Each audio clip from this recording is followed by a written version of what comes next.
Alright, so welcome back everybody. So for this video, I'm going to be reviewing the Dominion Menagerie expansion.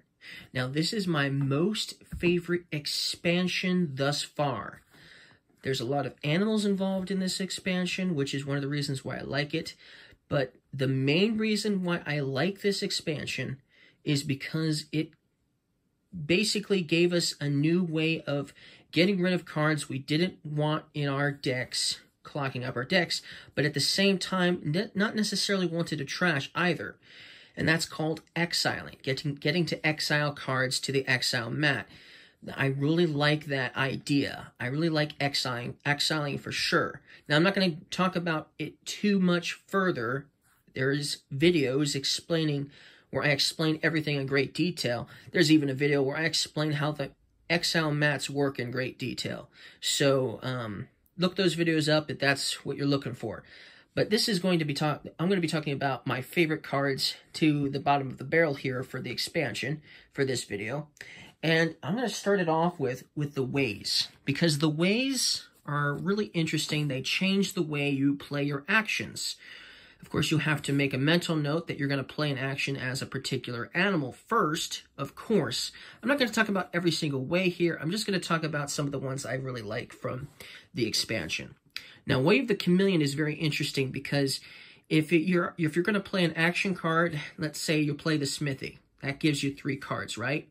You could instead play it as Way of the Chameleon if this is the way you were playing with, and you would get +3 treasure instead of 3 cards. Sometimes the Smithy, you'll want to play it so you can draw 3 cards, but most likely you don't want to play it when you don't have another action card giving you plus actions.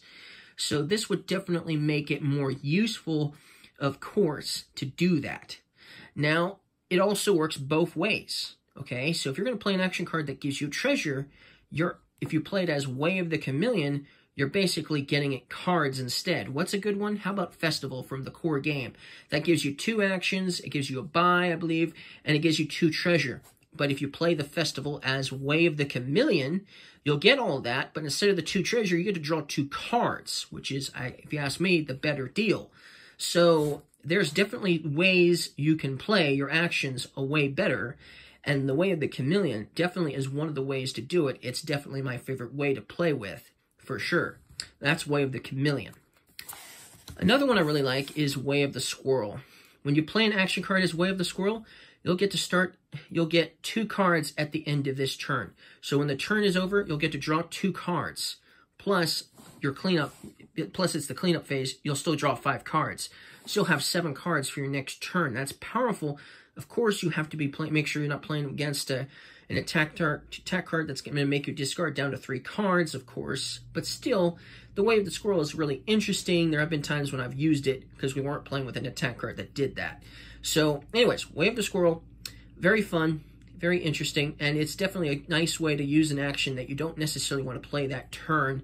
You could play it as Way of the Squirrel and at least make it more useful in that way.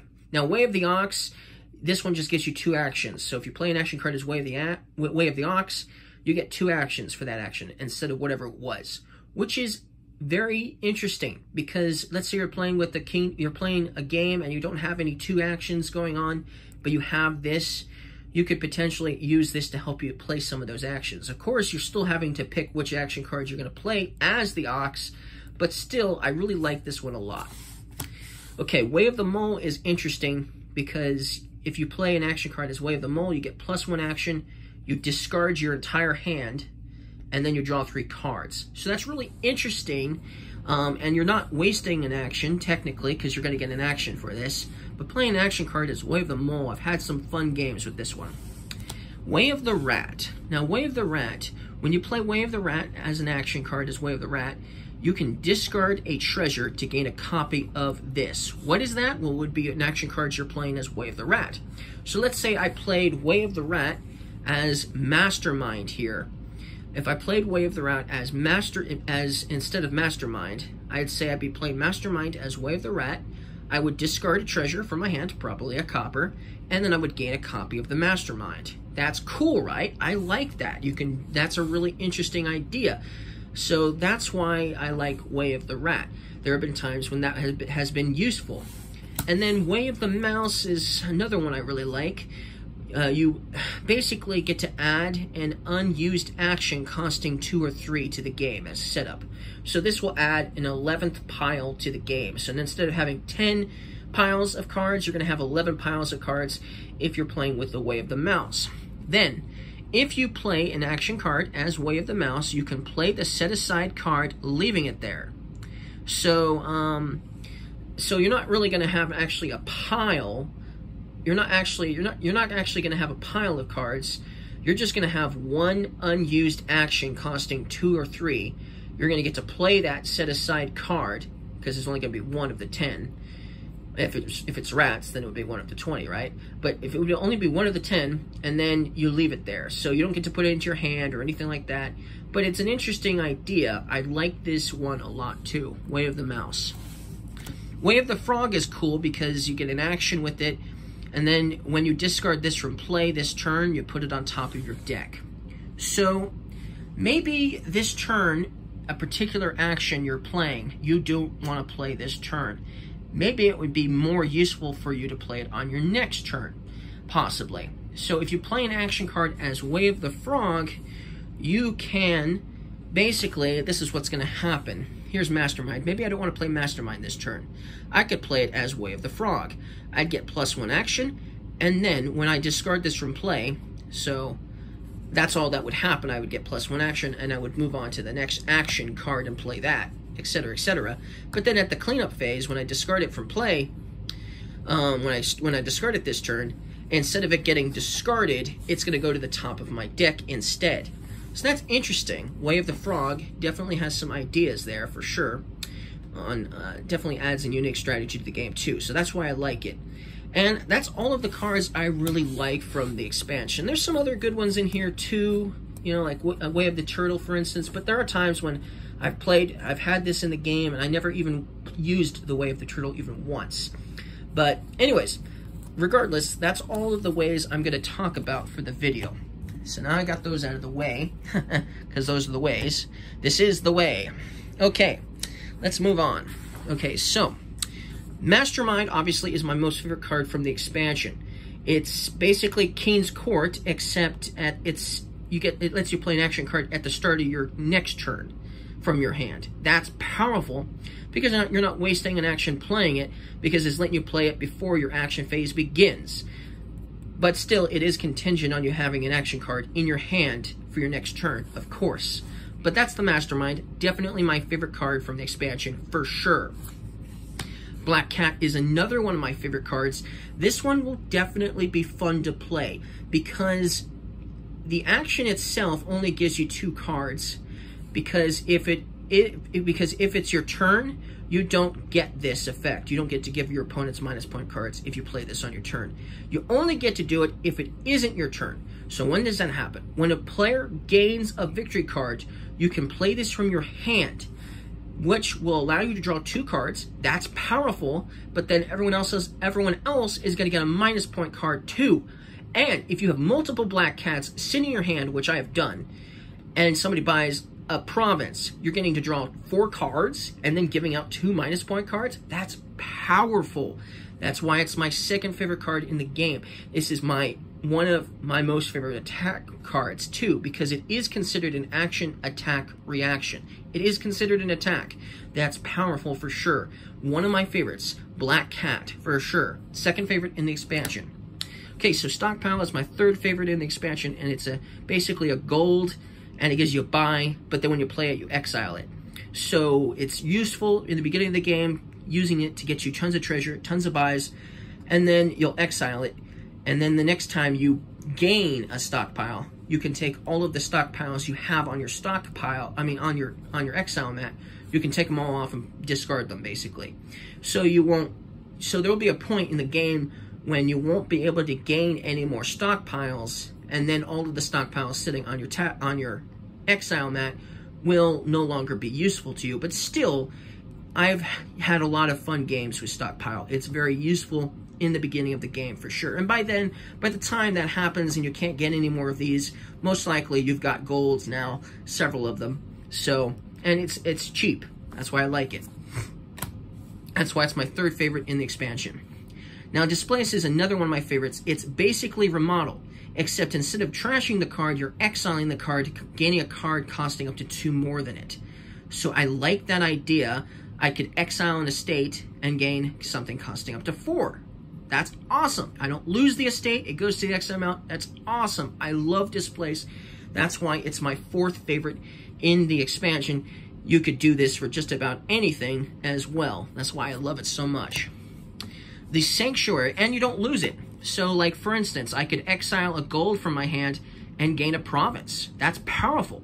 Now, because I exiled a gold, if I ever buy a gold, or should I say gain a gold later down the road, I could still get my gold back even though I exiled it earlier.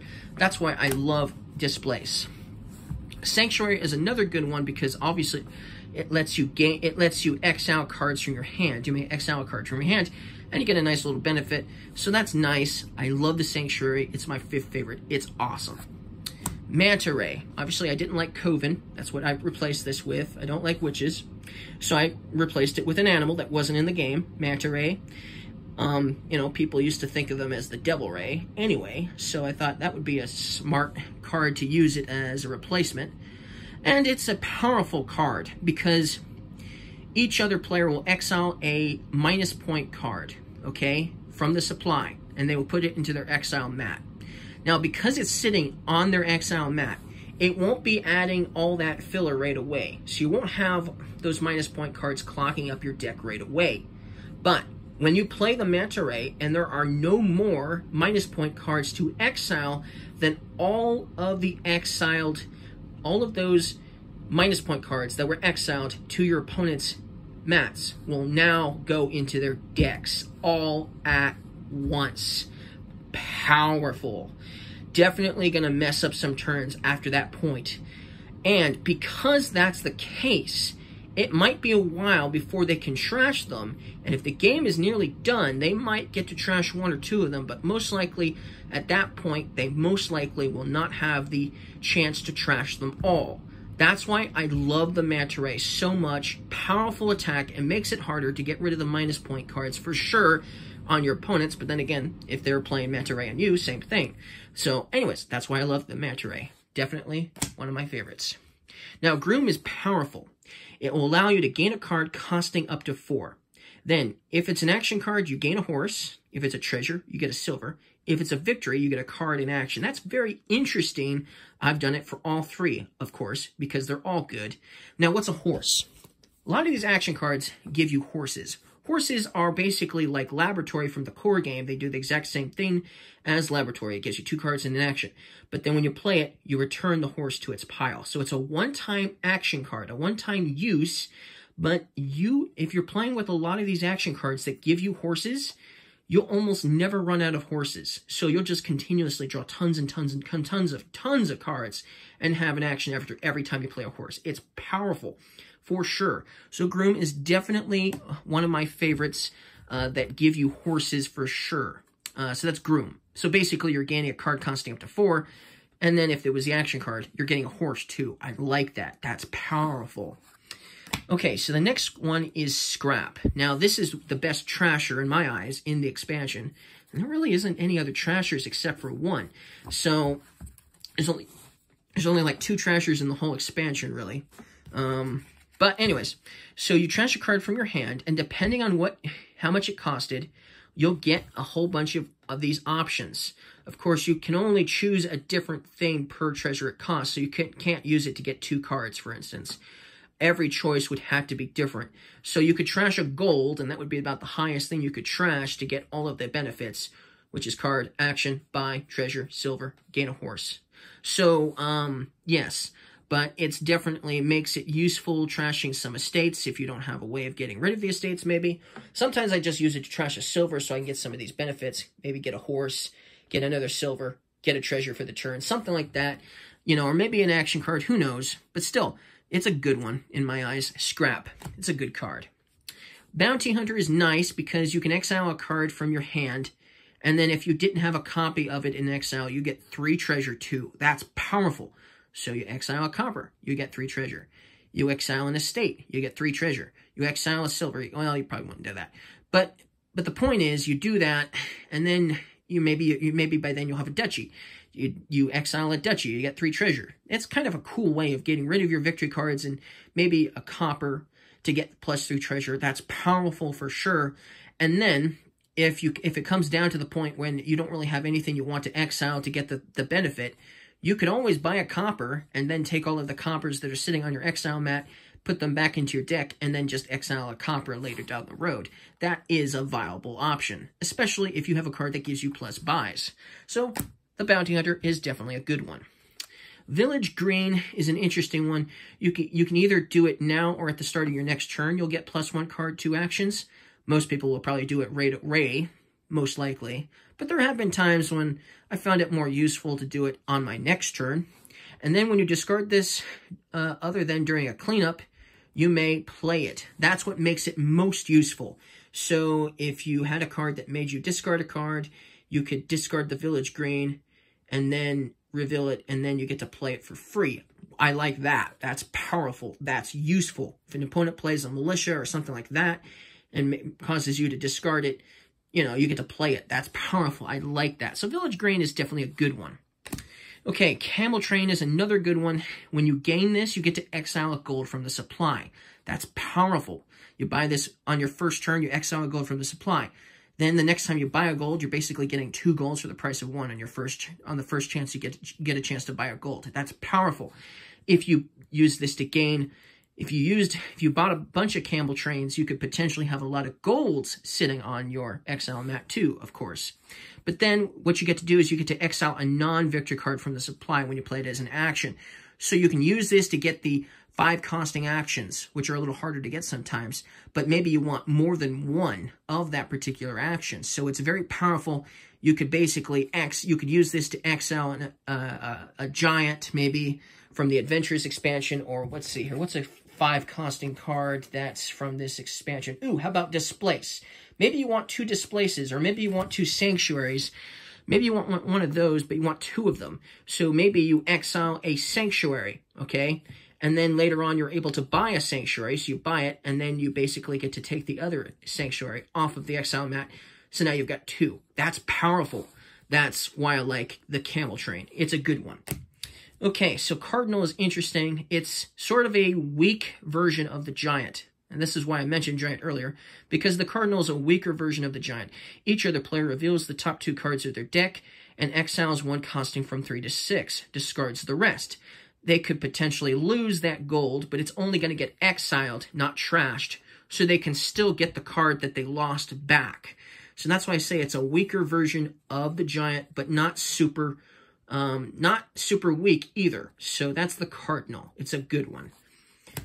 Hunting Lodge is another good one because it's basically just like a village, but you can, if you want to, discard your hand for 5 cards after you get the card and 2 actions. So maybe you have a hand of simple treasures and a couple of victory cards, and you play this and you draw a card, and it's not that good either. You're like, you know what? I have this option. I can discard my hand for 5 more cards, plus I still have my 2 actions. So maybe my next 5 cards is better. That's powerful. I like the Hunting Lodge. It's a good one. Okay, so Supplies is basically a copper, because you play it, it's a treasure, right? But when you play this, you also get a horse onto your deck. Totally worth buying. Maybe buy a couple of these supplies. So that way, every time you play it, you get to put a horse onto your deck. That's cool. That's a good one. Barge is interesting because either now or at the start of your next turn, +3 cards or +1 buy. That's interesting. You can do it now or your next turn. I usually actually save it for my next turn when I have at least an action for sure, right? Because I'll have 3 cards for my next turn extra. That's cool. Barge. I usually save it for the duration effect for next turn, but there have been times when it was useful to do it when you played it on the turn you played it. Still, it's your choice. That's Barge. It's a good one. Snowy Village gives you 4 actions. That's powerful. But then every action card that gives you plus actions are now ignored. So it's a one-time use for 4 actions. But there are times when it's useful. And if you can play some other action cards that give you plus actions before the Snowy Village, even better, right? So if it's not something you play in your first, if it's not the first action you play, it's still extremely useful. It's still a good one regardless. and it still lets you play 4 action cards after the Snowy Village. I mean, so when you think about it, it's still a good card. Okay, so Gatekeeper. Gatekeeper is got a nice little benefit. At the start of your next turn, you get 3 treasure. Until then, when another player gains an action or a treasure card, they don't have a copy of it sitting on the exile mat, they have to exile it. So let's say they buy a gold. They don't have a gold sitting on their exile mat. If Gatekeeper is in play, they have to put that gold onto their exile mat. Okay, same thing with an action card. Okay, if they bought an action card or gained an action card and they didn't have that action card sitting on their exile mat, they'd have to put it onto their exile mat. So it will obviously make it harder for them to get that card played, because now they have to buy another card exactly the same as that on their next turn, possibly, in order. So it definitely slows down the chances of them playing cards for sure. It's a good one. It's not the best attack in my eyes, but it's still a really good one. Okay, so Holstery. Holstery is basically a village, but when you gain this, you can discard any number of treasures revealed to gain that many horses. So if you have some extra treasure cards in your hand that you didn't play, maybe some coppers possibly, but you still bought this, or should I say gained this even, you could discard a bunch of them to get that many horses. That's powerful. Sometimes it's powerful, and it's good, but it's definitely sort of towards the bottom on good. It's good. It's still good. Okay, so Sheepdog. Sheepdog is fun because when you gain a card, you may play this from your hand. So if you're doing something that lets you gain cards, which is cool, like when you gain this, for instance, you can discard any number of cards, or any number of treasures revealed, you gain that many horses, so then you could play Sheepdog then and draw 2 cards. But if you can play this, if you can react with this Sheepdog during your action phase, like, let's see, let me find that one action card that lets you gain an action. Here it is. Here's this, Groom. This one works really well with Groom. When you gain a card costing, you can gain a card costing up to 4. You gained it. Then you get to, you can reveal the Sheepdog from your hand to draw 2 cards. That's powerful. So now you're not only, and then you don't waste an action, obviously. So playing it, you're getting to draw 2 cards normally, but that's an action, right? But if you gained a card costing up to 4 with the Groom, and then got whatever benefit that gave you, then you could reveal this from your hand and obviously play it from your hand. That's powerful and very useful, so that's why I say it's a good card. It is also contingent on you having a card that lets you gain a card while you're in your action phase, but still, it's a good one. Okay, Animal Fair is another good one because it does give you 4 treasure when you play it, and it does give you a plus buy if there's an empty supply pile. But instead of paying this card's cost, which is 7, you can instead trash an action card from your hand. So if there's a weak 2 costing action card, you could potentially just buy it. So that way later down the road, you can instead trash that card from your hand as the payment for this powerful action card that gives you plus 4 treasure. It's really interesting for sure. It's a good card. It's not a great card, but it's a good card, and that's Animal Fair, and I like it. Okay, so Falconer is another card that's contingent on something. When any player gains a card with 2 or more types, action, attack, etc., you may play this from your hand, which will allow you to gain a card costing less than this. So maybe a 4 costing card. It's interesting, but like I said, it's contingent on your opponents actually buying something that, like an attack card, for instance, or a treasure victory card, or a victory action card, or something like that, or an action durations, most likely would be often the case. So it is contingent on that, and if no one's buying anything like that, or if there's nothing in the game that really is that, then this is almost useless, which is why it's towards the bottom of the barrel for me. It's still good, though. Okay, so that's Falconer. Cavalry, you get 2 horses. Okay, that's basic. Yeah, yes, they're powerful cards, for sure. But when you gain this, you get 2 cards and plus 1 buy, and then if it's your buy phase when you gain it, you get to return to your action phase. So you're basically returning to your action phase, allowing you to draw 2 cards, and you get an extra buy. It's kind of wonky for sure, but there have been times when it's been useful. That's why I say it's good. Okay, Livery.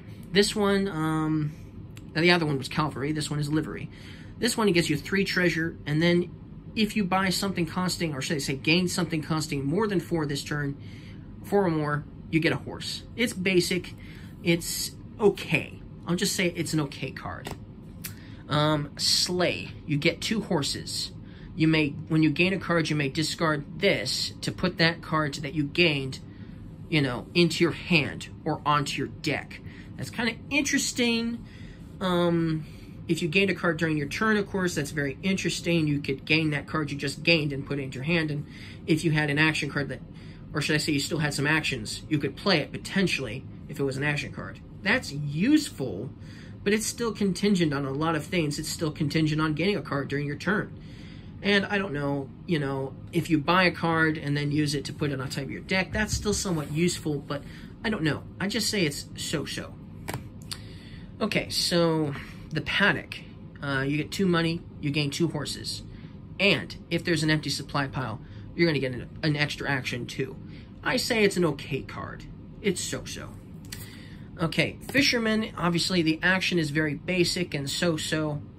But during your turn, if your discarded pile is empty, this only costs 2 money. So it's contingent on you having obviously having an empty discard pile for sure. Something that won't happen towards the end of the game very often, but in the beginning of the game, you could potentially buy this for 2 money. But it's, like I say, it's just so-so. Okay, Destrier is basically horse, but at least with this one, you're not going to lose it, because it's not a horse, but it's similar. But it's more like laboratory, right? But then during your turns, this costs 1 less per card you gain this turn. So if you gained a lot of cards, you could potentially get this cheap if you're going to buy it. Potentially. That's why I say it's just so-so, though. For me, it's so-so. Wayfarer is another card I think is so-so. You get 3 cards. You may gain a silver. And then this has the same cost as the last other card gained this turn, if any. So it costs 6. Potentially, if you bought, for instance, a copper and had an extra buy, then it would be the same cost as a copper. So that's interesting. If you had 2 buys and you bought a copper first, you could make the Wayfarer would become the cost of a copper, which would be 0. Then you could buy it really cheap. That's interesting, but it's very wonky for sure. So that's why I say it's so-so. The action is okay, but it's still so-so. Okay, so Goatherd. Goatherd and Kiln are the only 2 cards I don't like in the expansion. Okay, I'd have to say I probably hate these 2 cards. Goatherd, you can trash a card from your hand and you get an action. Okay, that's okay, but and I'm sure some people like it, but not me. I hate the card. And then, yes, you can get a card per card. The player to your right trashed on their last turn. That's contingent if your opponent even trashed a card, though. Most likely, that won't happen. I don't think I've played a single game where my opponent trashed a card on their last turn before I got a chance to play this. So, you know, and there's not very many cards in this expansion that trash either. So this one is very, very contingent on that, and that's why I hate it, because I've never actually gotten to draw a card with the Goatherd. That's why I hate the card. Kiln, you get 2 treasure when you play it, and then the next time you play a card this turn, you may first gain a copy of it.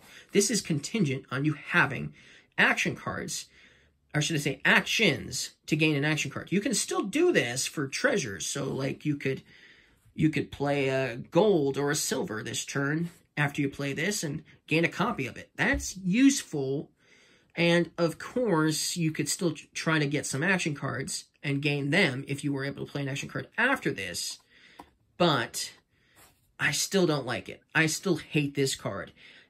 It's potentially powerful, but still, I hate this card, and that's Kiln. Okay, so that's all of the cards from the expansion. So I'll just simply go over a few of the events that I like from this expansion. Remember, I have videos explaining how all the cards work in detail for the events and the ways that I don't talk about, especially for this video. But I'll just mention a few of the ones I really like that are events from this expansion. I like Seize the Day, because you get an extra turn. You get to take an extra turn after this one. So you purchase this, and once per game, you get an extra turn after this one. That's interesting that you can get an extra turn. I like that. That's powerful. I love it. Enclave. Well, it cost is 8, but you gain a gold, and then you exile a duchy from the supply. That's awesome. There have been times when in the beginning of the game, I don't want to buy a province, but I have 8 treasure. What am I going to buy? I guess I'll buy a gold. But if Enclave, the event Enclave was in the game, I could still gain a gold. I could purchase this, gain the gold, because that's what I was going to do anyway, and then I get to exile a duchy from the supply. That's a no-brainer. That's powerful for sure. I like that one a lot. The next one is Alliance. For 10 money, you get a province, you get a duchy, you get an estate, you get a gold, you get a silver, you get a copper. That's powerful. Yes, you get all those victory cards and all those treasures, and you may not want the copper, you may not want the estate, and yes, you get a province and you get a duchy, but you also get a silver and a gold, so it evens out for sure. I like the Alliance. It's a good one. Populate is similar because it costs the same, but instead of gaining treasures and victory cards, this, you're going to gain 1 card from each action in the supply, from each action supply pile. That's powerful. Using this to get tons of action cards, that's powerful. I like that a lot, for sure. That's why it's one of my favorites. And then Bargain is another one I really like. For this, for 4 months, it's actually is a bargain when you think about it, because for 4 money, you get to gain a non-victory card costing up to 5. That's a bargain. Getting a 5 costing card for just 4 treasure, that's definitely thematically a bargain. And then each other player gains a horse too, so your opponents will love you for it because you're helping them out as well. That's why it's a bargain. It's a bargain deal to be sure. And that's obviously another one of my favorite events from this expansion. So that's all of my favorite events that I like from the expansion. Obviously, there's lots of other events, but like I said, look up the videos where I explain the rest of the cards in detail. So if you guys liked this video, don't forget to leave a like, and I'll see you guys again next time.